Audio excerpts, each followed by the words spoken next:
So I think it should be a regular, almost a health check to come and talk about how are we different, are we doing the right things, and what we planned to do 6 months ago that was different, is that still different, or has someone else caught up with us? So, two incredibly different value propositions, essentially the same kind of a product though, right? But I knew I had to change tact, because I knew that what I was doing wasn't really adding value to my clients. But now I feel, authentically me, and I feel like I do have the capacity to make a dent.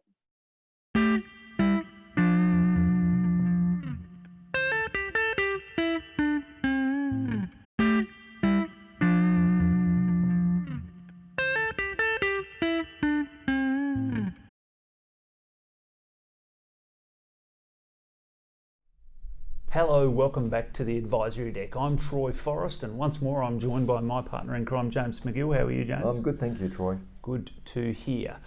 So, for those of you who are new to the Advisory Deck, these are short videos that we put together to add some value to business owners, business leaders, those navigating the challenging climes of 2020, and give you a bit of our experience, a few pieces of thought fodder perhaps on topics, challenges, concepts that we think are pretty important to businesses today. We call it the Advisory Deck because we move around to various decks. We have a little high caliber deck of cards here as well, and on these cards are some different concepts. One that James and I have been talking about is differentiating value proposition, what it is, what it means, why it's important, and why in 2020, with a big shift in lots of markets, in lots of dimensions, you should probably be thinking pretty long and hard about yours. So differentiating, I can't even say it, it's that time of day, need more coffee. Differentiating value proposition, James? Yeah, it's a key topic, and not one that I think gets enough airtime within a business on a regular basis. I think we talk about strategy, and I think through strategy we talk about what products are we getting to market, and what's our gross profit margins on a product, and we talk about HR and marketing. I don't think we spend enough time talking about what are we doing that's actually different about engaging with our customers and finding new customers, and then how do we come back to that conversation on a regular basis? Because as we know, we don't set and forget in a business, because even though you might not change anything in 3 months or 6 months, the market is changing. There's new products, there's new campaigns. So I think it should be a regular, almost a health check to come and talk about how are we different, are we doing the right things, and what we planned to do 6 months ago that was different, is that still different, or has someone else caught up with us? So I think it's a topic that should be regular, doesn't have to be extensive, but regular check-ins to go, how are things travelling, are we still different enough, or do we have to keep on working? Well, let's break it down, differentiating or differentiated, depending on which school you went to, value proposition. It's three things here, right? One, it's got to have some value to someone. And are we actually, this is more than a marketing campaign. We don't just want to stand out because we've got brighter lights. There's something fundamentally valuable about how we're differentiating. The proposition is the idea that we're going to put it forward to a particular audience. And I think to know A, how to differentiate, and B, how to provide value, we've got to be really, really clear about that third part, right? Who are we actually kind of aiming at here as well? If we've got as I said, it is more than marketing. It's how you create your product. It's how you position your product. It's how you take the thing that your organisation has been set up to put together out into the world and get it into the lives of your chosen beneficiaries, your customers, who's actually going to deal with it. So it is one of those things that, great, we've got the factory, we've got the infrastructure, we've got the team, we've got the org chart, we're pushing things out there as well. James's point, it's not set and forget, because the world just keeps changing. So we've got to keep thinking about, is the way we're differentiating continuing to be of sufficient value to our chosen customers for them to keep choosing us, right? Exactly, and doing that from the customer's perspective. I think too often you see a marketing message, and especially if it's aimed at new customers or a newer product where there's some education required, because people haven't really understood or seen what you're offering before. And if you ask the customer, what was that about? Why is that different? Why should I buy that? Why should I decide to choose that product over something else? They may not know. So are you wasting money if you're not getting your message clearly across there to say, choose product A because it does these things for you better than product B or C or D? I think that's that view, and we see this in marketing all the time, where there just isn't the view around what does your product do for the customer. It's not about what it does for you as a business. Customers don't care what it does for you. How does it make your customer feel? And also, I think, Troy, you're talking about marketing before. It's also, marketing, especially now, people are bombarded with messages. Right? Like, you see them everywhere you go on your phone 24 hours a day. How do you make your customer stop and think and then engage with you after that? So that differentiation message, which might be something that takes time to build, is as cost effective, I'm getting your Monday morning-itis, and efficient as possible. So I think that's, you've got to look at your differentiation, but then fit it into the rest of your marketing campaign. You see a lot of companies who are just shouting messages from the rooftops, and you think, but you haven't given me a way to engage. Unless I like something on social media, why am I going to engage? Why am I going to think, what's the hook that makes me intrigued about this, and therefore wanting to go and learn more about why this is different, even if I'm not buying now, enough to think, well, in 6 months when I do need something, I haven't forgotten about this product. So again, it's a really important piece of marketing. It should be a really important piece of executive discussions, but it can't be done in isolation. No, and it's a really consistency piece that you're talking about there. I think it's really, really important. I was just saying off camera, I spent the weekend in Clare Valley, one of Adelaide's great wine regions. Market research? Yes, just purely take one for the team. And we went to a couple of amazing wineries, but like anyone who goes into a wine region, you're confronted with big boards of 47 different wineries. Why go which one? We've got one over here, and I'll give them a plug because they're both great. Jeffrey Grossett's wine, Grossett's in Auburn. Everything about the winery, from the signage, the branding, the car park, the immaculate nature of how the car park's laid out, through to the entire cellar door experience, through to being reflected in the calibre of his wines, just premium, absolute premium. And so it's very clear that that's a particular type of market. It's not for everybody. Then we went down the road to another place called Stone Bridge, which does homemade wood fire pizza. It's ramshackle, it's old, it's relatively cheap and cheerful, I suppose, compared to a lot of others. And the character, the man who owns the winery, just yarned for 2 hours telling us tall stories. Two incredibly different value propositions, essentially the same kind of a product though, right? One of the things though that struck me about it was that consistency. I need signals to tell me whether that hook, that this is actually going to be something that's of value to me. I get every step of the way in my journey towards becoming a customer with you, that feels clearer and clearer and clearer to me, versus seeing one type of sort of signal in marketing or outbound communications or sort of person that you interact with, and then all of a sudden the rest of the experience doesn't feel kind of congruent, it feels a bit off. So I think it's a really important part about value proposition and differentiating. Make sure that you're differentiating consistently the way through. Can I ask, either of those wineries, did you walk away either being on their with a lot of email list? Are you following them on social media?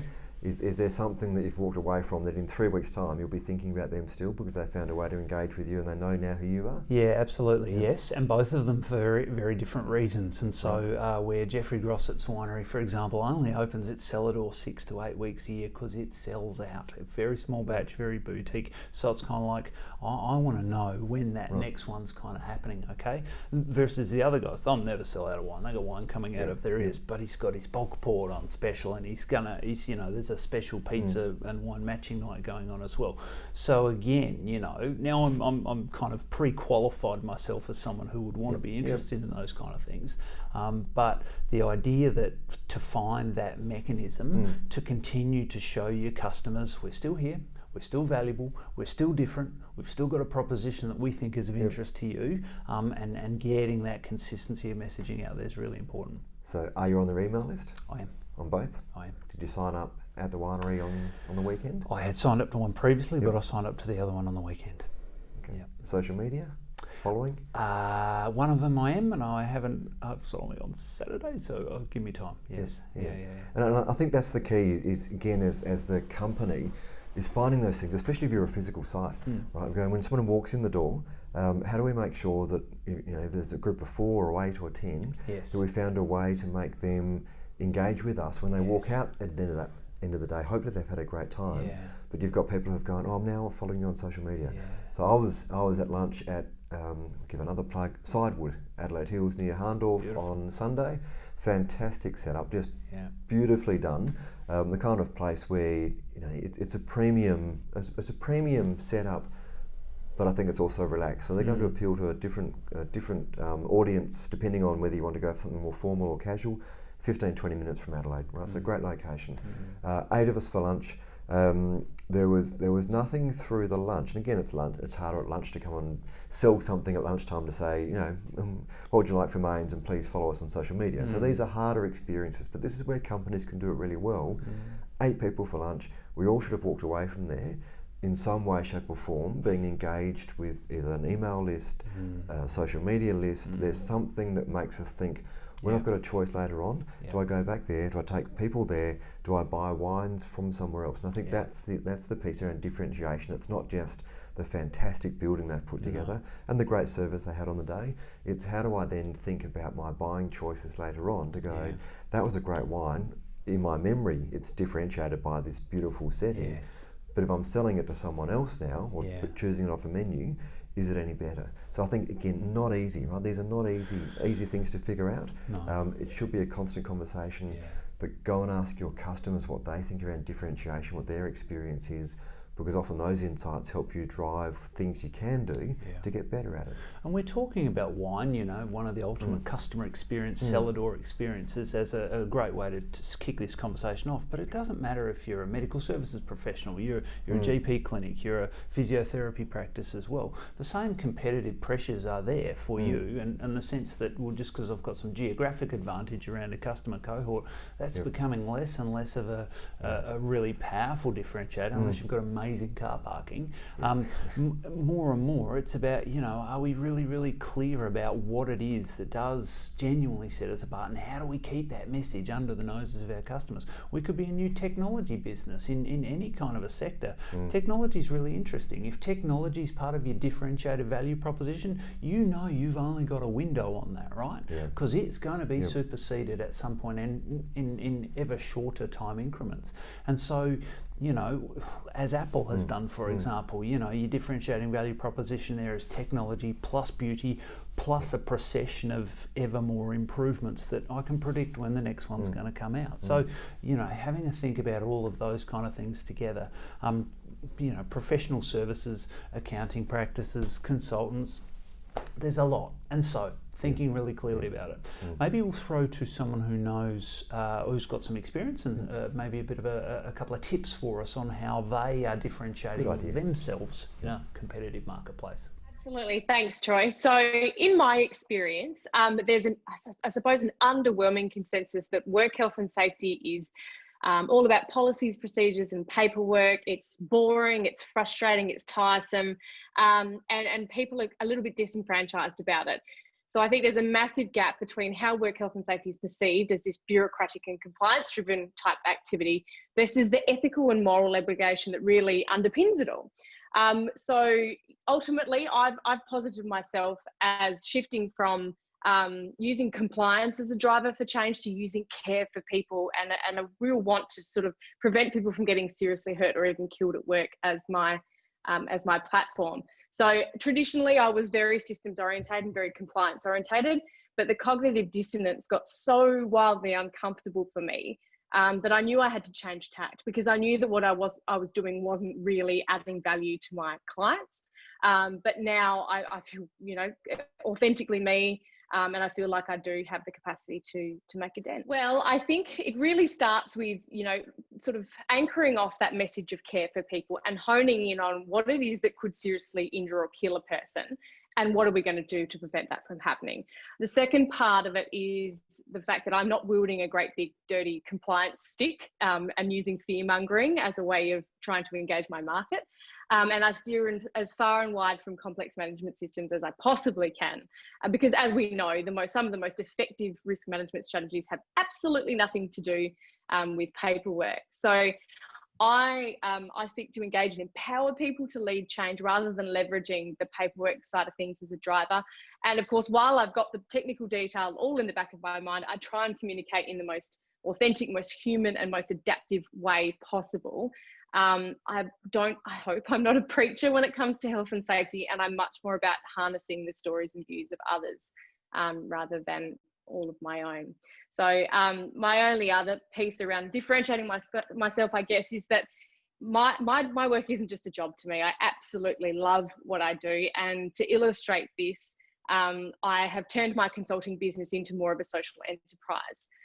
So there's an arm to that called the Plant a Seed for Safety project, which is all about celebrating rural women and improving health and safety in rural industries. So some of the most critical learnings I've had along the way include the fact that, I have to acknowledge that my market is on a journey themselves. So having understanding and empathy for where they're at has been really useful in informing my next steps in how I engage people. Also acknowledging that I'm a pretty restless person. So reassessing my differentiating value proposition, it's such a mouthful. At times, I get restless with the work that I do repetitively, but that's a reflection of my own internal state rather than how it's being perceived by the market. And sometimes if I jump too quickly to the next solution or the next big shiny thing, I'm just creating a bigger gap between myself and the market. So maintaining that balance has been really important. Knowing and being able to identify the symptoms of when a client isn't quite the right fit, or if a business hasn't reached their point of cultural maturity such that they'll really get value out of working with me has been another thing. And the importance of having and maintaining credibility. So I would consider myself a little bit polarizing, which just comes with being a bit different. And it's fabulous once you learn to embrace that space, but you really need to be able to back it up. And that there are people that just won't like you and that's completely fine. And I guess the final point that I would like to make around, what's been kind of challenging is, I am my brand, and sometimes balancing authenticity with professionalism and the language that I use and continually experimenting in often a public domain has been interesting. It's been a meandering journey, but I'm trying to, it constantly asks me to really reevaluate what my message is, who I'm trying to attract and why, and it's evolving. Fantastic insights. Thank you so much. James, as we wrap this conversation up about differentiated or differentiating value proposition and what we as business owners and leaders need to be thinking and doing in the year and years ahead, what comes to mind? The flip side of what we're talking about, which is building a positive differentiated product, I think is being aware of the risks. Yes. I think when you try and push the boundaries to differentiate, it can be easy to step away from your strategic plan or away from the values that you have. And you see this with people every now and then where they put something out, especially on social media, that can be really quick and easy to push the message out. And you go, does that message, does that the theme of what you're talking about differentiate you in the right way? Or are you filling space, trying to, like you said, shine a light in your business and thinking where any attention is good attention? Not always the case. So I think it's really important as you're trying to find a way to be different to make sure that difference is a positive and can't be construed as a negative, because people see negatives and they might not give you another chance. They can see a positive and not react, right? But they'll see a negative and go, I don't want to be associated with that. And companies get that wrong. Sometimes really large companies get it wrong spectacularly. So I'll just say, be aware that there is, in the struggle to be different, you don't want to do damage to your brand either. No, it's a really good point. And I guess I'd say think about those three terms, in isolation and then together. Differentiator. What is it? And it doesn't have to be earth-shatteringly, remarkably different. It's just got to be something that has you standing out in the minds, in the wallets, in the signing off on purchase orders of the right client, in who wants to follow you as well.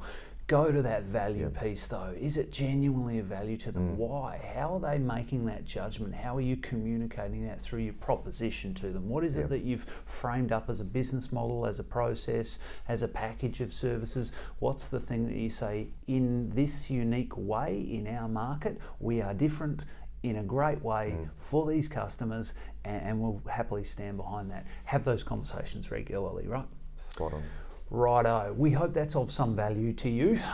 We would love to sit down and chat and riff about your business and some of the challenges and ideas that you're sort of working through. We do that via advisory board support. You can get in contact with us. Details at the bottom down there. James, as always, thank you for your insights. Always good fun, Troy. Thank you. Thanks for joining us on the Advisory Deck.